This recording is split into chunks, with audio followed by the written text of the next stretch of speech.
নমস্কার, খবর বার্তায় আপনাদেরকে স্বাগত জানাই। গত সোমবার সন্ধ্যায় দিল্লিতে লালকেল্লার পাশে যে একটি ভয়ানক বিস্ফোরণ ঘটেছে সে ব্যাপারে আমাদের ভারতের তদন্তকারী সংস্থা কী করে তদন্তর কাজ এগিয়ে নিয়ে চলছে সে বিষয়ে কিছু লেটেস্ট আপডেট দিতেই আমার এই ভিডিও করা। পাকিস্তানের মদতপুষ্ট জৈশ-ই মোহাম্মদ দিল্লি বিস্ফোরণের নেপথ্য আছে বলে সন্দেহ করছেন তদন্তকারী সংস্থা। তদন্তকারী সংস্থা এনআইএ সন্দেহ করছেন যে এই পুরো ঘটনার পিছনে একদল চিকিৎসক রয়েছেন। নেপথ্যে আছে white collar terror module.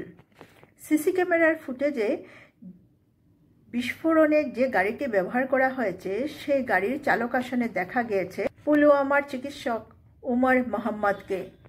ফরিদাবাদে 3000 KG বিস্ফোরক উদ্ধারের পর গ্রেফতারির ভয়ে আত্মঘাতী হামলা। ফরিদাবাদে সোমবার সকালে হরিয়ানার নাম্বার প্লেটে সাদা রঙের হুন্ডাই i20 গাড়িটি দেখা গেছে। সেই গাড়ি লালকেল্লার অদূরে সুনহেরি মসজিদের সামনে 3 ঘন্টা দাঁড়িয়েছিল। সোমবার সন্ধ্যা 6:52 সেই সাদা গাড়িটি বিস্ফোরণ সংঘটিত হয়। সেই গাড়িটির 4 বার হাত বদল ঘটেছিল। বিস্ফোরণের পর গাড়িতে যে মানব দেহাংশ পাওয়া গেছে তাকে ডক্টর উমরের দেহাংশ বলে অনুমান করছেন তদন্তকারী সংস্থা। এবার এই বিস্ফোরণকে নিয়ে কিছু আলোচনা করছি। আশা করছি আলোচনাটা আপনাদের পছন্দ হবে এবং আপনারা সমৃদ্ধ হবেন। দেশের স্বার্থ সর্বোচ্চ, তার জন্য চাই কঠোর, কার্যকর ও প্রমাণ ভিত্তিক পদক্ষেপ। এই পরিস্থিতিতে জিরো টলারেন্স অ্যাক্টিভিটি ইউজ করা দরকার। গত 10 নভেম্বর দিল্লিতে যে নাশকতামূলক কাজ ঘটেছে একে শুধু সন্ত্রাসবাদ বলা যায় না, এই হচ্ছে দেশের সার্বভৌমত্বের উপর সরাসরি আঘাত। পেহেলগামের পর দিল্লির লালকেল্লার চত্বরে যে সন্ত্রাসবাদী ঘটনা ঘটল তাকে এত সহজে মেনে নেওয়া সম্ভব নয়। এই উদ্দেশ্যে দরকার অবিলম্বে দেশের বিদেশি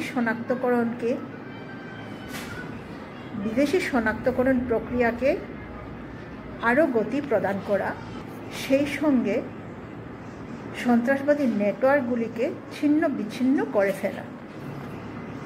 গোয়েন্দা ও প্রযুক্তি নির্ভর তদন্তকে সর্বোচ্চ অগ্রাধিকার দিতে হবে। ফরেন্সিক বিশ্লেষণ, digital trail analysis, CC camera timeline পুনর্গঠন, টাওয়ার ট্রেসিং ও আর্থিক লেনদেনের কঠোর পর্যালোচনার মাধ্যমে সন্দেহভাজন চিহ্নিত করতে হবে। এই প্রমাণের উপর দাঁড়িয়ে দ্রুত আইনানুগ ব্যবস্থা নিতে হবে। সীমান্তভিত্তিক প্রতিরক্ষা এখন জাতীয় অগ্রাধিকার। সামরিক ও আইন প্রয়োগের সমন্বয়গত কাঠামো শক্ত ও দ্রুত সিদ্ধান্ত গ্রহণে সক্ষম হতে হবে। কেন্দ্রীয় ও রাজ্য স্তরের সংস্থাগুলোর মধ্যে যথেষ্ট ঐক্য থাকতে হবে। সন্ত্রাসবাদ চলে অর্থের বিনিময়ে, তো সন্ত্রাসবাদের জন্য যে অর্থনৈতিক চেইনগুলো আছে সেগুলো নির্ধারণ করে কেটে ফেলাটা খুব জরুরি। সন্ত্রাসবাদ এখন আর গরিবী কিংবা অসহায় মানুষের মধ্যে রয়নি, তা সেই অসহায় গণ্ডির সীমা ক্রস করে শিক্ষিত স্তরে ঢুকে পড়েছে।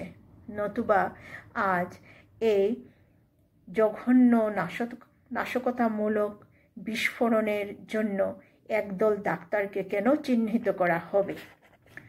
যদিও অনেক ইউটিউব চ্যানেলে এই ঘটনার পিছনে সিরিয়া, আইসিস এই সমস্ত কিছুর সংযোগ দেখতে পাচ্ছেন।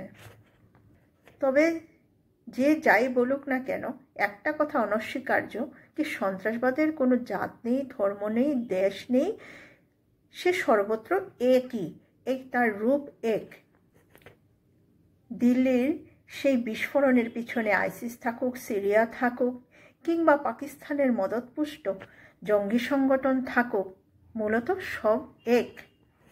তবে এখানে একটি কথা বলতেই হয়, আজ কিছুদিন যাবৎ ভারতের ইন্টেলিজেন্সরা যেভাবে ফরিদাবাদ এবং গুজরাতে অভিযান চালিয়ে বিস্ফোরক, আগ্নেয়াস্ত্র, বিভিন্ন ধরনের বিষাক্ত কেমিক্যাল উদ্ধার করতে পেরেছেন, যার জন্য তাদেরকে একটা স্যালুট তো জানাতেই হয়। কেননা কোথাও না কোথাও সর্বোচ্চ স্তরে চিন্তাবিদদের এটাই মনে হচ্ছে যে ঘটনাটা লালকেল্লার ধারে ঘটেছে, সেই ঘটনাটা আরও বিশেষভাবে বড় রকম হতে পারত। শুধু ভারতের ইন্টেলিজেন্স সংস্থার কর্মপটুতার জন্য এই দুর্ঘটনাকে অনেকটাই সীমিত আকারে করা সম্ভবপর হয়ে উঠেছে। বন্ধুরা, আমার সংগঠনরা এবং আমার সেই চ্যানেলটি সর্বদা নতুন নতুন এবং লেটেস্ট আপডেট দেওয়ার জন্যই প্রস্তুত হয়ে থাকে। তবে সেজন্য দরকার আপনাদের সহযোগিতা। তাই আপনাদের কাছে অনুরোধ করছি, আমার চ্যানেলটিকে সাবস্ক্রাইব করুন, লাইক করুন এবং শেয়ার করুন, যাতে আমি এবং আমার দলের সবাই আরও কাজ করবার জন্য যথেষ্টভাবে উৎসাহী হয়ে উঠতে পারে। নমস্কার। সব শেষে আমার চ্যানেলটিকে সাবস্ক্রাইব করার জন্য অনুরোধ থাকলো।